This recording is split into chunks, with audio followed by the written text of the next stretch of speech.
বন্ধুরা এই ভিডিওতে কিন্তু আপনাদেরকে আইএসএল নিয়ে কিছু গুরুত্বপূর্ণ আপডেট দেবো। যেমন ট্রান্সফার উইন্ডো কবে খুলছে, মোহনবাগান সত্যিই কি সই করবে মেহতাব সিংকে, মোহনবাগান কি ব্রাজিলিয়ান নতুন প্লেয়ার সই করছে।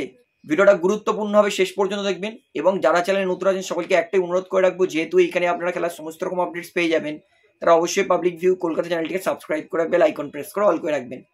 তাহলে বন্ধুরা সর্বপ্রথমে বলি, সকাল থেকে অনেক কেউই আমাকে জিজ্ঞেস করছে, দাদা সত্যিই কি মোহনবাগান রবসানকে ছাড়াও আরও এক নতুন বিদেশি ব্রাজিলিয়ানকে সই করবে মাঝমাঠে?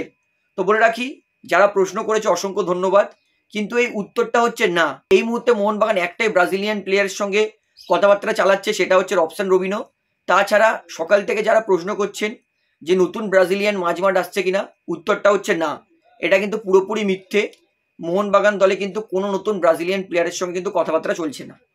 এইবারে বলি, ট্রান্সফার উইন্ডো কবে খুলবে, এইটাও আমাকে অনেক কেউ প্রশ্ন করছে। তো সামার ট্রান্সফার উইন্ডো সেটা খুলবে 1 জুন 2025 থেকে। অর্থাৎ আরও একবার বলে দিই, সামার ট্রান্সফার উইন্ডো সেটা খুলবে 1 জুন 2025 থেকে। অর্থাৎ এখনও কিন্তু 10 দিন মতো টাইম আছে।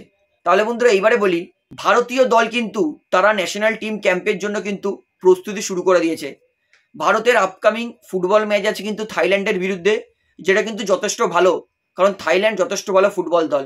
অর্থাৎ থাইল্যান্ডের বিরুদ্ধে 4 জুন ফিফা উইন্ডো ম্যাচ খেলার জন্য কিন্তু ভারত এত আগে প্র্যাকটিস করছে, মানে যথেষ্ট কিন্তু প্রিপেয়ার হয়ে থাইল্যান্ডের বিরুদ্ধে খেলতে নামবে। তো দেখা যাক ভারতীয় দল কেমন পারফরমেন্স করে।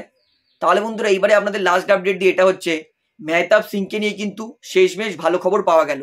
মোহনবাগান তারা কিন্তু মেহতাব সিংকে প্রায় 85% কনফার্ম করে নিয়েছে। এবং যতদূর জানা গেছে মোহনবাগান কিন্তু মেহতাবের জন্য অনেক টাকা খরচ করতে রাজি আছে।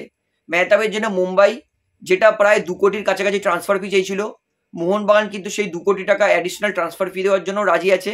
এবং যতদূর জানা গেছে মেহতাবের জন্য 3 অথবা 5 বছরের কিন্তু চুক্তি করতে পারে মোহনবাগান। এবং মেহতাব, যার বর্তমান মার্কেট ভ্যালু 2,20,00,000, শোনা যাচ্ছে মোহনবাগান দলে মেহতাব সই করার জন্য কিন্তু 2.5 কোটি টাকা মতো, অর্থাৎ তার মার্কেট ভ্যালু থেকে 30 লক্ষ টাকা বেশি কিন্তু মোহনবাগান দিচ্ছে।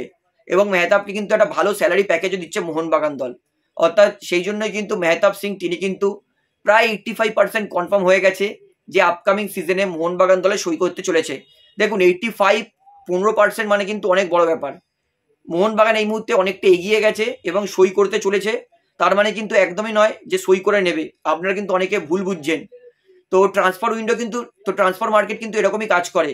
কোন প্লেয়ার কখন কি মত বদলে নেয় সেটা কিন্তু আমার দেখা ব্যক্তিগত ব্যাপার নয়। তবে এই মুহূর্তে মোহনবাগান প্রায় 85% কনফার্ম। এবং মোহনবাগান যেহেতু যেই সমস্ত মেহতাব এবং মুম্বাই সিটি এফসি ডিল চেয়েছিল সেটা কিন্তু মোহনবাগান দিতে রাজি হয়ে গেছে। তাই মনে হচ্ছে মেহতাব সিংকে কিন্তু মোহনবাগান দলে সই করবে আপকামিং সিজনে। তো বন্ধুরা আশা করি এই আপডেটটা আপনার ভালো লাগলো। তো ভিডিওটা এখানে শেষ করছি। ভিডিওটি ভালো লাগলে অবশ্যই লাইক করুন, কমেন্ট করুন, শেয়ার করুন।